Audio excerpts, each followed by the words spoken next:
A very good morning to all and welcome back. We now begin our first session for the second day of this workshop on lung and heart diseases. May I now request Dr. Anil Mulpur to come to the stage to chair this session.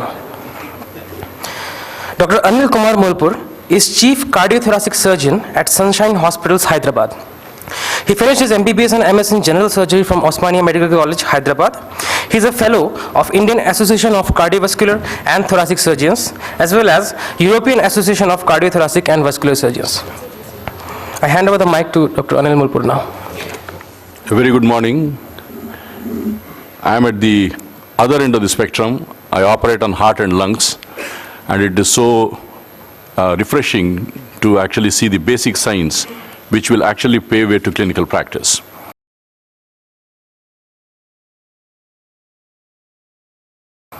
Our first speaker today is Dr. Anurag Agrawal, who is the director of CSIR Institute of Genomics and Integrative Biology. His primary research is in respiratory biology, and broader interests are in smart deployment of emerging technologies towards healthcare.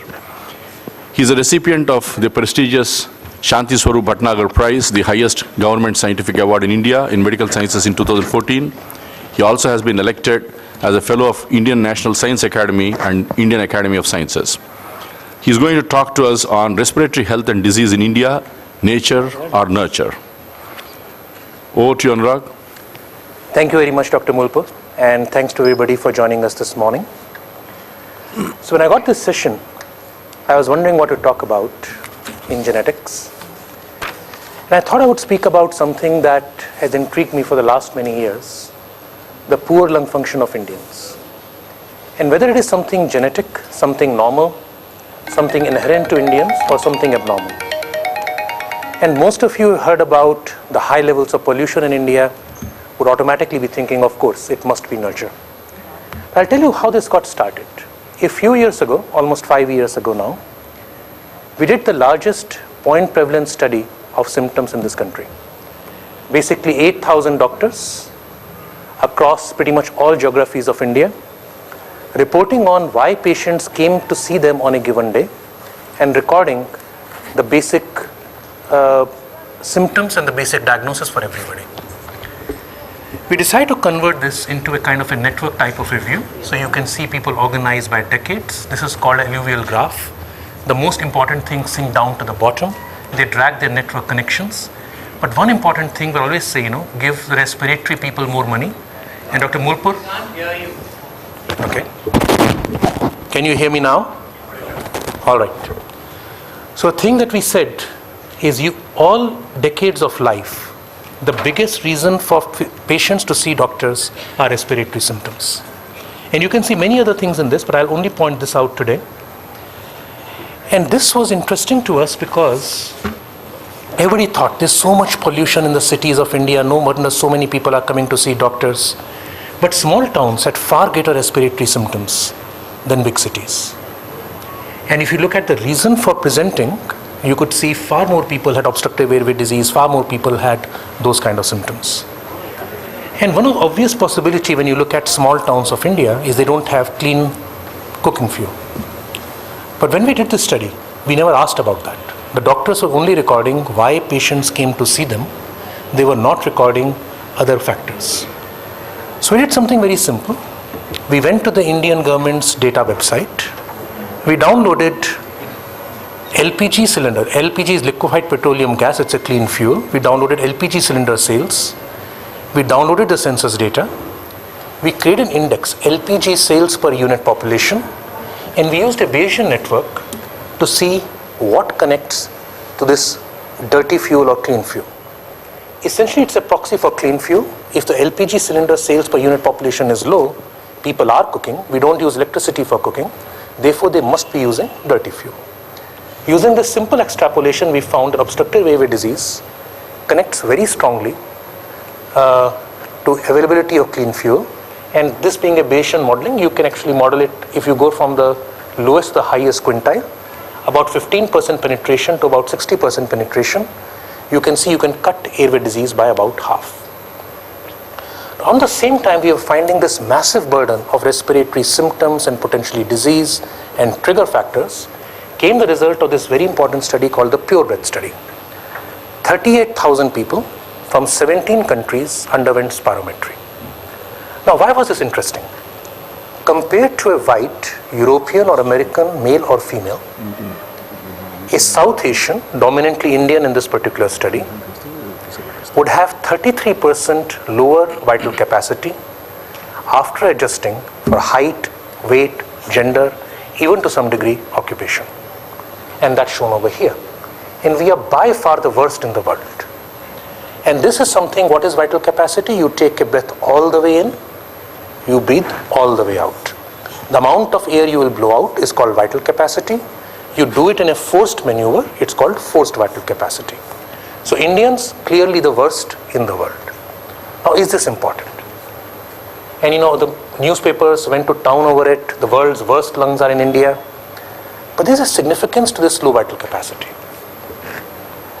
The first issue is that we have known for decades vital capacity varies between ethnicities. And Africans, for example, have a lower vital capacity than predicted than whites. And people talk about something called the Cormick index because Africans tend to have longer legs compared to the rest of their body. So it is thought that perhaps fundamental traits about anthropometry of people might be causing these variations, and we simply call it normal. So we now write equations in spirometry to create ethnic normals all over the globe, and we use that as normal. Yet, the person who invented the word vital capacity, Hutchinson, a British surgeon, he called it vital capacity because he found that people who breathe out less amount of air tend to die early. In fact, he recommended that vital capacity be used for actuarial purposes in life insurance. In the Framingham study, the same time they reported cholesterol as a major risk factor for heart disease. They also found something else, that's basically the x-axis is your vital capacity divided by your height. Your y-axis is your risk of cardiovascular mortality. Vital capacity is the single largest non-invasive risk factor for cardiac mortality. If you have low, this way is less, this way is more. If you have small lungs in the Framingham study, your risk of dying of coronary disease premature was 5 times greater. And this was not simply because of obstructive airway disease. This included people who had absolutely no obstruction on their spirometry. For women, it is the single largest risk factor, about half of everything else put together. In fact, for every 10% decrease in FEV1 or FVC, 28% increase in FVC, in mortality. And Indians, remember, are 30% lower. Another study called the ERICS, in which they followed people over 12 years, they found that people with smaller lungs, less than 80% of the predicted FVC, they died even faster than people with early COPD. Again, what did they die of? They died of diabetes, cardiovascular disease, metabolic syndrome, stroke, in fact even COPD. Now, Indians have the smallest lungs in the world. Indians are also very well known to die of all these things. So much so that in the US, they are now running the masala study. Mediators of atherosclerosis in South Asians living in America. Masala. So the question that came to our mind is, people with small lungs die faster. They die of all this. Indians die of all this. Indians have small lungs. Why in this world would we call it normal? We assume it is nature. We have not thought any further about it. And we went back to some data already published. Kids born to Indian origin parents but born in the US, well, kids are born in the US, the parents are born in India, have lung function closer to white Americans, let's just leave it at Americans, compared to their parents. UK Indian children in Bangalore, let's call it high socioeconomic status schools, have lung function comparable to British Indian children, but as you go to the suburbs, as you go outside Bangalore, the lung function keeps on declining. Points strongly towards nurture, doesn't it? Might even point towards pollution, that's what we thought. So we launched a big study to look at all this. And the questions we were asking is, why can you have a poor lung function? Either your lung doesn't grow properly, or the lung grows and then declines. So you could either have poor growth or faster decline, one of the two. Lungs are one of the most reliably aging organs that we have. I mean, eyes would come very close. Pretty much everybody in their 40s starts requiring, glasses to read things. Similarly, almost everybody's lung function peaks in their 20s. Everybody's lung starts declining from that point onwards. And by the time you reach about 40% of your predicted, you have COPD. Now, you can see that if you had either poorly developed lungs in the beginning, even with a normal decline, or a faster decline, you would be high risk for respiratory diseases. In fact, people have shown that majority of people with COPD develop COPD only because their lungs did not develop enough. They had poor lung function as adults. Imagine what that's going to mean for India as we live longer and longer. So trying to find the genesis of this is clinically important from a public health perspective. The first thing we did is, how do you ask if you have a normal, healthy, small lung, or do you have abnormal lungs which require attention? You convert everybody's value into a Z-score, adjusted for their particular age group, gender, and everything else. Now, if you had healthy small lungs, you'd expect a stable value across life. Remember, everything is already adjusted for age. If you have faster decline going on, and if you have poor growth, you would have negative Z-scores, and they would keep getting worse with age. So this is data for 501 people from Delhi, about 400 people from Vellore, which is in South India, so North India, South India. And you can see we start at a pretty low Z by the age of 20. Minus 1.6 is obviously the natural cutoff for abnormal. We're already there when we are 20 years old, and it keeps getting worse as we age. Even when you look at children, they're slightly better. It's more like -1, not -2. But they also keep getting worse during this lung growth phase. Your lungs grow a lot between 10 and 20. So there's a failure of lung growth, but also there is an accelerated decline. And the most obvious thing that came to our mind, of course, was pollution. Clean fuel, dirty fuel, all the things everybody in the world talks about. So we started a sampling focusing on children, class 6, class 9, class 12, covering the time of lung growth. We already showed you in the previous slide that around 12, you're only at about -1, -0.8 standard deviations. So you're not too bad at this point in time. And we selected schools across the country, covering various geographies, various parts of India. These are all boarding schools. These kids basically live there for years, pretty much on a very similar diet. Everybody is getting reasonably good food. Everybody is getting exercise. And those of you who know the system, Jawahar Navodaya Vidyalaya system, you know it's not catering to the most unprivileged of the society.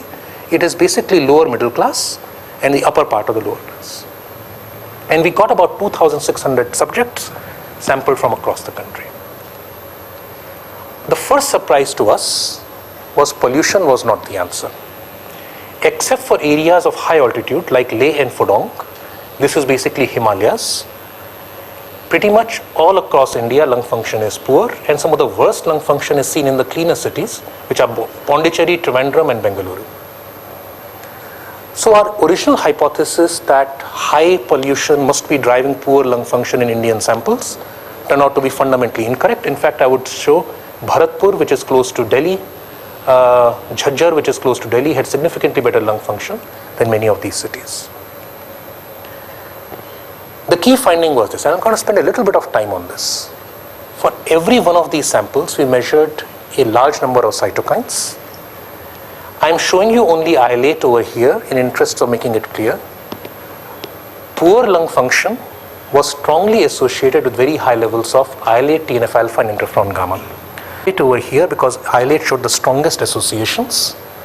So basically these healthy looking kids running around, having no obvious clinical problem, absolutely fine on questionnaires, have massively elevated levels of interleukin-8. These are log values, natural logs. So we are talking about 10 to 20-fold elevations. There is unfortunately no cutoff of what is an abnormal IL-8. There are no clinical cutoffs for IL-8. So we decided to look at TNF-alpha, for which well-defined clinical cutoffs exist. Now in this graph, the light gray are people whose TNF-alpha circulating in the blood is elevated beyond clinical cutoffs. So these are people who have normal lung function. What I mean by GLI and SKC is SK Chabras. His Indian equations are used all over the country. GLI are the global equations. I wanted to look at this particular line. These are people whose lung function is normal by Indian standards, but is abnormal by Western standards. Look at the percentage of people with clinically elevated TNF-alpha.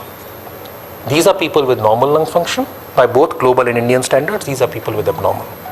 And you will see immediately that people who we think are normals in terms of normally small Indian lungs, 15% of them have clinically elevated TNF-alpha. And that's about 3 to 3.5 folds more than people with good lung function. So the first thing we could conclude, that is a strong link between inflammation and poor lung function of Indians. That also fits well with why higher socioeconomic strata growing up abroad, perhaps with less inflammation, less inflammatory triggers, tends to have better lung function than kids growing up in India. An islet is a classic cytokine made when an epithelial cell sees a bacteria. There is one part of the body where there are lots of bacteria and lots of epithelial cells, and there's no points for guessing, it's the gut. Chronic gut inflammation is one of those things that people have talked about a long time, may be responsible for many problems within India. And chronic gut-based inflammation has been linked to diet, insulin resistance, the thin fat Indian, risk of diabetes. So it made a lot of sense. So we did a little bit more analysis within our own data, one using the anthropometric parameters, one using the parameters related to the inflammatory signals. Basically, we found that there are 3 clear anthropometric groups, each with very different lung function trajectories. You can see it over here. These people have better lung function, these people have the worst lung function. This is basically cluster 3. So what is cluster 3? Cluster 3 is thin, BMI is low. Cluster 3 has a very thin waist, they also have very narrow shoulders. So people with normal BMI, so these are Indian BMI equations, so these would be, by Western they would not be obese. Normal BMI, normal waists, normal shoulders, have lung function closer to the West. People who are thin with thin shoulders and thin bellies, but remember these are not really deprived kids coming from the lower socioeconomic strata. These are kids living in a boarding school with reasonable diets. They have the worst lung function. The same thing you can do for inflammation. You can see that there is a cluster of high inflammation, C1, high IL-8, and also you can see C4, high IL-17. And these show actually a declining lung function as these kids are getting older. So look at the red one. That's cluster 4. It's characterized with the high levels of interleukin 17. Also look at the blue one, that's the other one, low lung function chronically. Again, the kids with the better lung function, low inflammation type of parameters tend to have better lung function. The next question to ask is, how does it start, where does it start? And that's where the answer gets even more complicated. This is cross-sectional data. Anything I show as a trajectory is pseudo. I'm comparing kids of different ages, hoping the different classes are fundamentally similar. But there's a birth cohort in Pune. Every woman who delivered between 1994 and 1996 has been followed for their entire life. Every year or every 3 years later on, there have been follow-ups. These kids are obviously now reaching their peak adult lung function. So we measured their lung function. Obviously, we found the lung function on the average was poor. The average Z score was minus 1.7. But because we have a life history on this, as well as current, we can see what early life predictors predicted poor lung function as they got older. And you will see waist circumference came up again. Kids who were very thin when they were young, within the first decade of life, tend to have poor lung function when they grew up. Kids who ate a lot of carbohydrates but less proteins had poor lung function. High quality proteins, less carbohydrates had better lung function. And this was a very interesting parameter. Kids whose heads were large compared to the rest of their body, I could have used anything here rather than chest circumference. I could have used length if I wanted. Kids with larger heads had the poorest lung function. That actually didn't make sense to me in the beginning until I spoke to some pediatric friends who point out that because the body preferentially diverts everything to the brain, one of the signs of a child undergoing growth retardation, I will not use the word stunting because stunting is a very specific word. Poor growth in childhood which also may be called stunting in some other parameters. They have typically larger heads compared to the rest of the body, and every pediatrician has known it forever. So again, early life factors do this. The X5 refers to a physiological meaning of this poor lung function. What is the meaning of these poor lungs apart from inflammation? X5 is a reactance. It tells you about the health of the periphery of your lung. These people have poorly developed peripheral lungs. They have high reactance, inability to adequately store and return energy. They also have a greater resistance. They basically have the beginning of small airway disease. So even at the age of 20 to 30, and we have done multiple studies I will not show you today using oscillometry and nitrogen breath washouts. Going by global standards, these people are showing peripheral lung abnormalities, and I am very certain as Indians live longer, as infections and cardiac disease no longer kills us, we will see COPD boom, because lung function is rampant, chronic inflammation is high, and we need to understand why. So most of the data I've shown you is unpublished, but we did recently publish a basic idea of what this might be. And we think that apart from there might be a small role for genetics, we do see differences between people living at high altitudes, people in the plains. We do see a slightly better lung function in general for people of Chinese, Tibetan ancestry. So, but that's a very small component. We think chronic inflammation driven by environmental exposures, given the IL-8 TNF alpha signature, we believe strongly it is going to be coming from the gut, and a variety of other things in which pollution is certainly important, and diet and nutrition are very, very important. We think it's driving all these three things together: insulin resistance, poor lung function, cardiovascular disease. And thank you. Huge number of people have participated in doing these studies across the country, and Mohit has led most of this work. Thank you all. And I'll add one thing. Anubhuti Gupta, she is a medical doctor now going into public health research, just got an early career Wellcome Trust DBT India Alliance Award to look at the New Delhi birth cohort, where the people have now reached the age of 40 to 50. So more clinical obstructive airway disease can now be found. So the question I'm raising, that COPD will be rampant, can be better answered by her from that cohort.